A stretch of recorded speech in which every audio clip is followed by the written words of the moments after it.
Praise the lord. హల్లెలూయా. దేవునికి స్తోత్రాలు. వాక్యం వింటున్నటువంటి బిడ్డలందరికీ కూడా నా హృదయపూర్వక వందనాలు.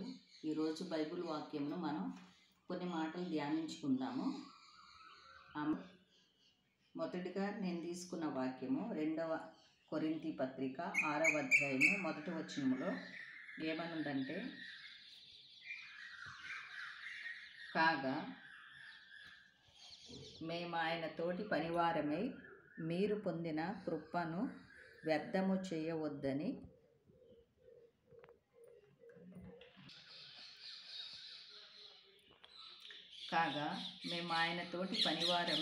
మీరు పొందిన దేవుని కృపను వ్యర్థము చేసుకొనవద్దని మిమ్మును వేడుకొనుచున్నాను. ఆమేన్. ఈ పరిశుద్ధ వాక్యం దేవుడు దీవించును గాక. ఇక్కడ పౌలు గారు మాట్లాడుతున్నారు.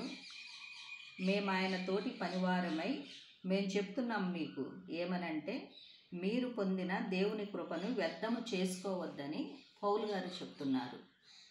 మనం పొందుకున్న విశ్వాసులుగా మనం పొందుకున్నటువంటి దేవుని కృపను వ్యర్థము చేసుకోవద్దని పౌలు గారు మాట్లాడుతున్నారు. మనం ఏం పొందుకున్నాము? కృప యొక్క విలువ ఏంటి? కృప అంటే ఏంటి? కృప అని పౌలు గారు ఎందుకు మాట్లాడుతున్నారు? వ్యర్థం చేసుకోవద్దని, కృపను వ్యర్థం చేసుకోవద్దని ఎందుకు అంటున్నారో మనం మాట్లాడుకుందాము. కృప గురించి మాట్లాడుకుందాము. మరి ఆదికాండము 6వ అధ్యాయంలో కూడా దేవుడు నోవాహు దేవుని దృష్టికి కృప పొందిన వాడుగా ఉన్నాడని చెప్పని వాక్యం చెప్తుంది. మరి అలానే పౌలు గారు 2వ కొరింథీ పత్రిక 12వ అధ్యాయంలో మరి నా శరీరంలో ఒక బలహీనత ఉంది, దాన్ని తీసేయమని చెప్పని దేవుడికి నేను ప్రార్థన చేస్తే ఆయన నాతో నా కృప నీకు చాలు అని అంటున్నాడు అని రాశారనమాట. ఎందుకు కృప?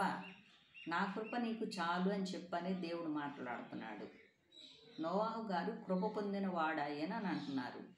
నోవాహు గారు దేవుని దృష్టిలో కృప పొందిన వాడయ్యాడు కాబట్టి జలప్రళయంలో ఆయన కుటుంబం రక్షింపబడింది. మనం కూడా కృపను పొందుకున్నామంట విశ్వాసులుగా. నోవాహు గారు తర్వాత పౌలు గారు నా కృప నీకు చాలని పౌలు గారితో చెప్పారు. వీళ్ళే కాదు కృప పొందుకున్నది.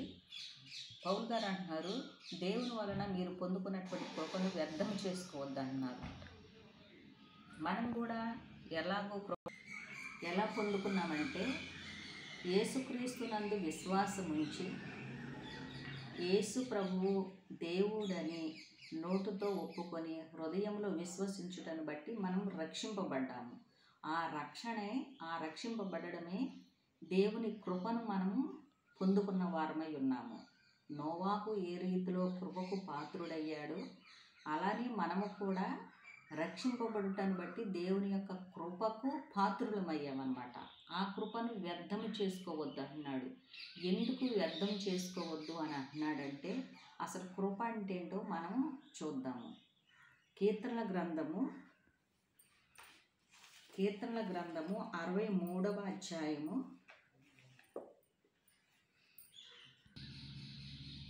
కీర్తన గ్రంథము 63వ అధ్యాయము 3వ వచనంలో ఏమనుందంటే, దావీదు గారు మాట్లాడుతున్నారు, నీ కృప జీవము కంటే ఉత్తమము అంటున్నారు. కృప, దేవుడు నా కృప నీకు చాలు అని అన్నాడు.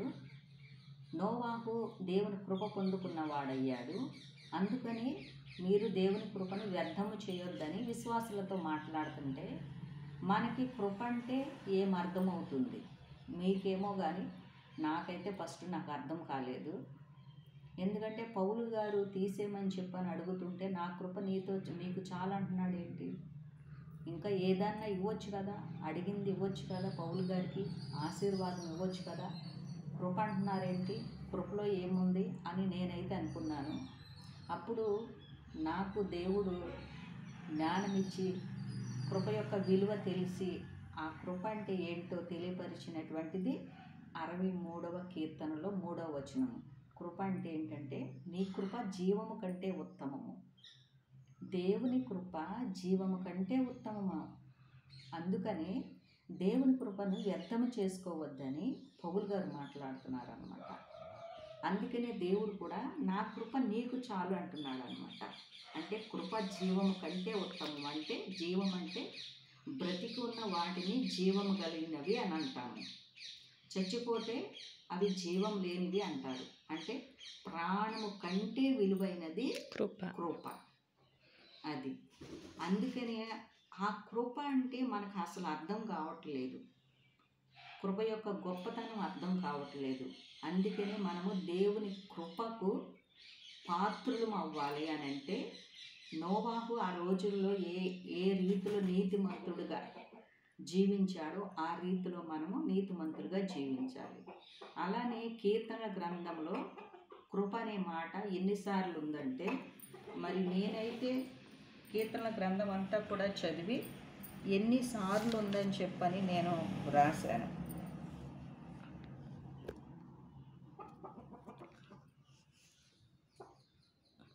ఎన్నిసార్లు ఉంది? ఈ నెంబరు 123 సార్లా? 123 సార్లు కీర్తనలో కృప అనే మాట ఉంది. అది 136వ అధ్యాయంలో కూడా నా కృప నిరంతరం ఉండును, నీ కృప నిరంతరం ఉండును ఉంటుంది కదా. వచనకి ఉంటుంది కాబట్టి ఆ మాటలన్నీ కలిపి ఇక్కడ మరి 123 సార్లు కృప అన్న పదము ఒక కీర్తన గ్రంథంలోనే ఉంది. మరి ఆ రీతిలో మనము దేవుని కృపకు పాత్రులము అవ్వాలి. ప్రతి ఒక్కరము కూడా ఆయన కృపా కింద మనం జీవించాలి. ఆయన శిలువ క్రింద మనము ఆయన నీడలో, ఒక చెట్టు నీడలో మనం జీవిస్తున్నట్లే ఆయన కృప క్రింద, ఆయన కృప అనేటువంటి నీడలో మనం జీవించాలి. అలానే ఆయన కృపకు పాత్రలం అవ్వాలి అని అంటే మొదట యేసుక్రీస్తుని మనము దేవుడిగా, రక్షకుడిగా, లోకరక్షకుడిగా, మన పాప పరిహారార్థమైన దేవుని గొర్రె పిల్లగా మనం విశ్వసించినప్పుడు, దేవుని వాక్యాన్ని నమ్మినప్పుడు, విశ్వసించినప్పుడు మనం ఆ కృపకు పాత్రులం అవుతాము. దేవుడు మనకు రక్షణ ఇస్తాడు. మరి ఆ రీతిలో ఇంకా బైబిల్లో అనేక చోట్ల కృప అనేది ఉంది. కానీ నేనైతే ఈరోజు కీర్తనల గ్రంథంలో ఉన్నటువంటి ఎన్నిసార్లు ఉంది అనేది మాత్రమే నేను చెప్తున్నాను. ఇన్నిసార్లు దావీదు గారు కానీ కీర్తనల గ్రంథం చాలామంది రాశారు. అందరూ కూడా దేవుని కృపను వర్ణించారు. అంటే కృప యొక్క విలువ ఏంటంటే కృప నీ జీవము